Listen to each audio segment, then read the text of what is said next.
Assalamualaikum warahmatullahi wabarakatuh. Bismillahirrahmanirrahim. Alhamdulillahirrahmanirrahim.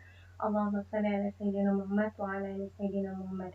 Alhamdulillah, hari ini kita bertemu kembali pada pembelajaran ekonomi. Hari ini kita akan membahas tentang indeks harga dan inflasi. Nah, nanti yang akan kita pelajari di sini, itu ada sedikit tentang hitungan ya. Tapi untuk di pertemuan ini kita bahas materinya dulu, baru nanti di pertemuan berikutnya kita belajar menghitung besar dari indeks harga dan inflasi tersebut. Yang pertama, indeks harga itu merupakan perbandingan perubahan tingkat harga tahun tertentu dengan tahun dasar. Nah, jadi kita membandingkan harga tahun sebelumnya dengan harga tahun ini, misalkan ada perubahan nggak ya. Nah, terus tujuan melakukan perhitungan ini, yang pertama, dia nanti dijadikan sebagai data dalam menghitung inflasi, terus sebagai pedoman menentukan kebijakan ekonomi pada masa depan. Jadi ini nanti digunakan juga sama pemerintah. Yang ketiga, sebagai data acuan dalam menentukan penyesuaian upah minimum. Yang keempat, memudahkan pemantauan penawaran dan permintaan barang kebutuhan. Yang kelima, mengetahui perkembangan harga barang dan atau jasa dalam diagram timbangan IHK. IHK itu indeks harga konsumen. Berikutnya, petunjuk atau indikator yang bisa digunakan dalam mengukur kegiatan perekonomian secara umum. Yang terakhir, memberikan gambaran bagi para petani mengenai tingkat kesejahteraannya. Nah, terus macam-macam dari indeks harga ini ada 4. Yang pertama, ada indeks harga konsumen, itu menginformasikan tentang harga barang dan atau jasa yang dibayar konsumen. Yang kedua, ada indeks harga produsen, menggambarkan tingkat perubahan harga di tingkat produsen. Yang ketiga, indeks harga yang harus dibayar dan diterima petani. Nah, ini mengetahui fluktuasi itu berubah atau tidaknya harga barang yang dikonsumsi dan dihasilkan petani. Yang keempat, indeks harga implisit. Nah, ini tingkat harga barang dan atau jasa dari waktu ke waktu. Nah, terus untuk menghitung indeks harga itu ada 2 metode. Bisa dengan metode indeks harga tidak tertimbang dan metode indeks harga tertimbang. Tapi biasanya yang sering dipakai itu metode indeks harga tidak tertimbang. Dan dengan cara yang pertama, yaitu indeks harga. Ya. Berikutnya, nah kita masuk ke materi inflasi. Inflasi itu apa sih, Ustazah? Nah, inflasi itu kenaikan harga secara umum dan terus-menerus dalam jangka waktu tertentu. Jadi, kenaikan harga secara umum dan terus-menerus, ya. Di sini faktor penyebab terjadinya inflasi. Yang pertama ada peningkatan permintaan agregat. Peningkatan permintaan agregat itu maksudnya peningkatan permintaan secara keseluruhan dari masyarakat. Terus di sini jika permintaan tersebut bertambah dan produsen tidak mampu memenuhinya, maka harga kemungkinan akan naik, ya. Yang kedua, terhambatnya atau rendahnya produksi barang atau jasa. Nah, biasanya Kenapa ini terjadi? Itu biasanya disebabkan teknologi yang masih sederhana, gagal panen, bisa juga karena bencana alam, dan modal yang terbatas, modal dari perusahaan. Yang ketiga, ada ketidakseimbangan jumlah uang beredar dalam masyarakat. Nah, jadi di sini jumlah uang beredar itu lebih besar daripada jumlah barang yang ada di pasar.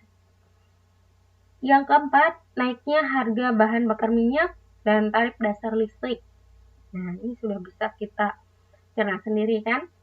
Kalau misalkan harga bahan bakar naik, listrik naik, itu biasanya pengaruh kepada biaya produksi atas barang atau jasa ya. Jadi otomatis nanti barangnya sampai ke kita juga harganya pun naik karena biaya produksinya meningkat. Nah, yang kelima, penerbitan uang baru oleh pemerintah. Nah, jadi dengan adanya penerbitan uang baru nih, berarti nanti jumlah uang beredar itu juga akan meningkat. Karena jumlah uang beredar ini meningkat, maka nanti cenderungnya harga barang juga akan meningkat.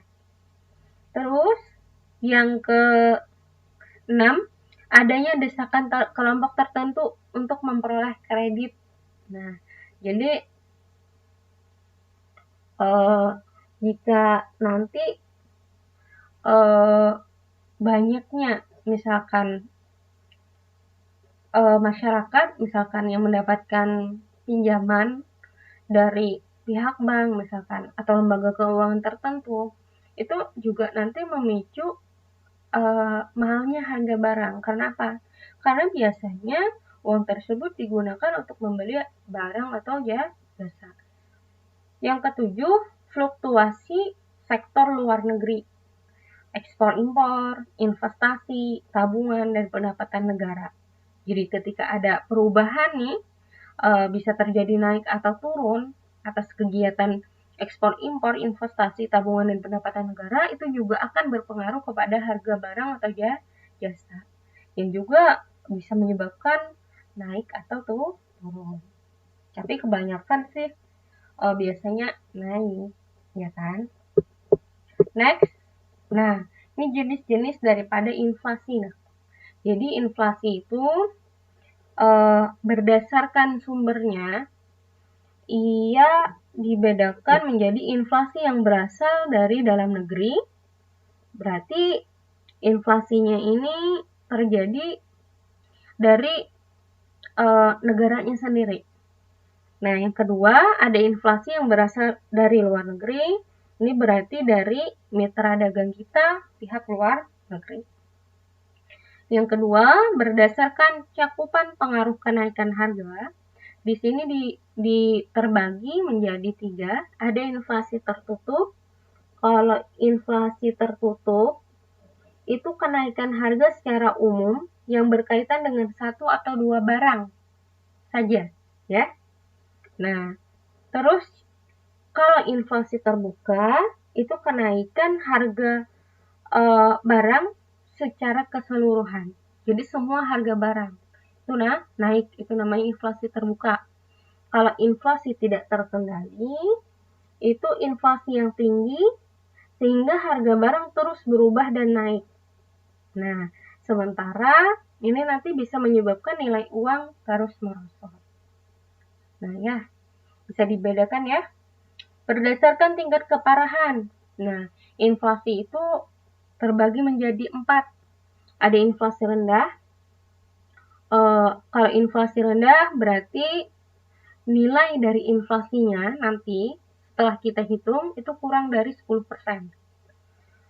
Kalau inflasi menengah, nanti setelah kita hitung inflasinya itu hasilnya dari 10-30%.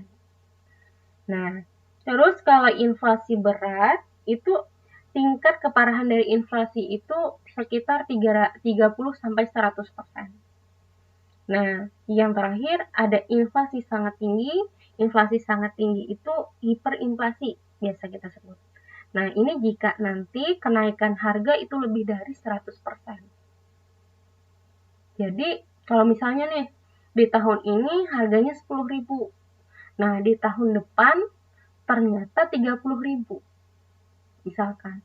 Itu berarti sudah terjadi yang namanya inflasi sangat tinggi atau hiperinflasi. Berdasarkan penyebabnya, inflasi dibedakan menjadi 3. Ada demand pull inflation, cost pull inflation, sama bottleneck inflation. Nah, di sini yang pertama, kalau demand itu berarti nanti cakupannya adanya pengaruh permintaan yang tidak diimbangi oleh peningkatan jumlah penawaran produksi. Nah, terus kalau yang kedua, ini inflasinya disebabkan kenaikan biaya produksi. Nah, yang ketiga yang battle itu inflasi yang terjadi karena faktor penawaran dan faktor permintaan. Jadi tergantung kondisi di pasar, ya. Nah, next, rumus untuk menghitung laju inflasi ada IHKN dikurang IHK in-1 dibagi IHK in-1 dikali 100%. Nah, dengan keterangan IHKN itu apa saja? Indeks harga pada tahun yang dicari. Nah, kalau IHK N-1 itu berarti IHK pada tahun sebelumnya.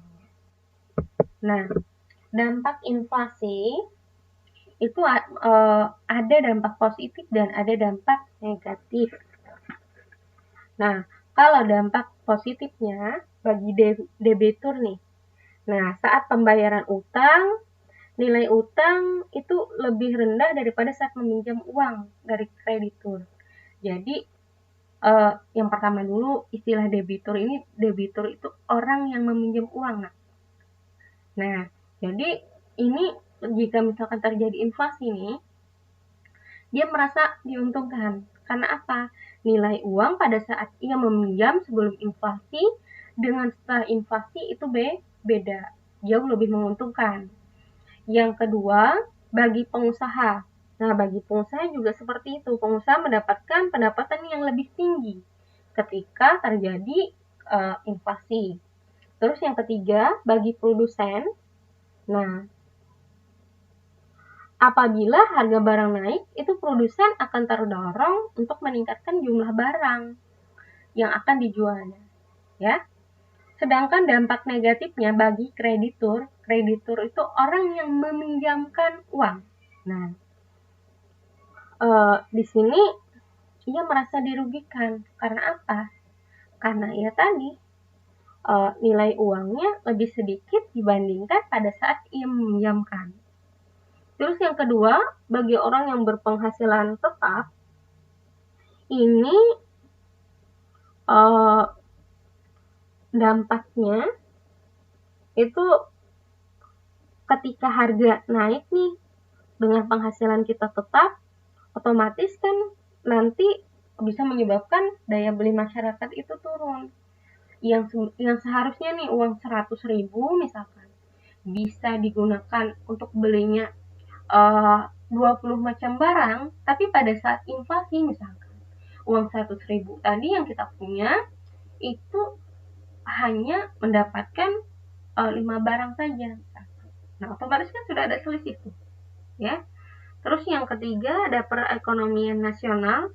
Dampak negatifnya ini tadi nanti bisa meningkatkan suku bunga, menurunkan tingkat investasi, terus bisa menyebabkan defisit neraca pembayaran, terus memicu kegagalan pembangunan ekonomi.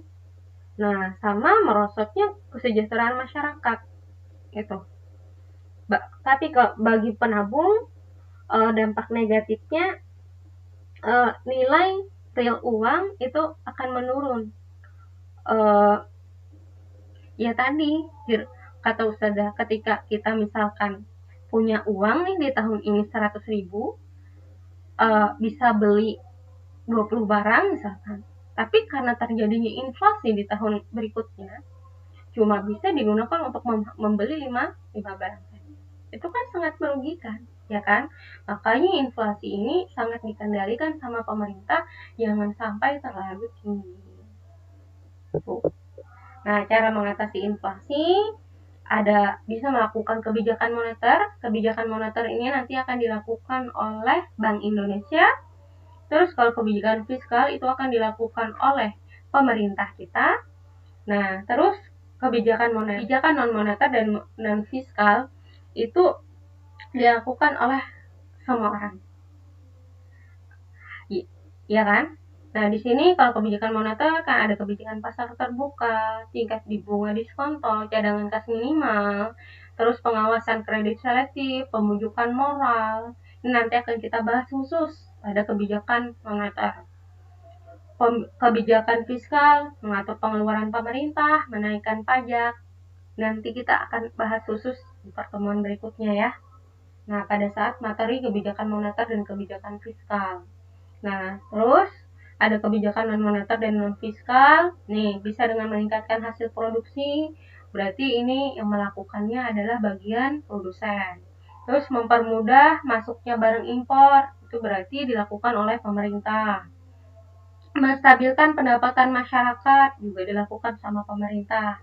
Menetapkan harga maksimum. Melarang impor barang. Sama melakukan pengawasan dan distribusi barang. Nah, itu. Sekian untuk pertemuan hari ini. Semoga bermanfaat, semoga bisa dipahami. Nanti kita akan membahas secara khusus contoh dari perhitungan indeks harga dan inflasinya. Ya. Sekian, semoga bermanfaat. Assalamualaikum warahmatullahi wabarakatuh.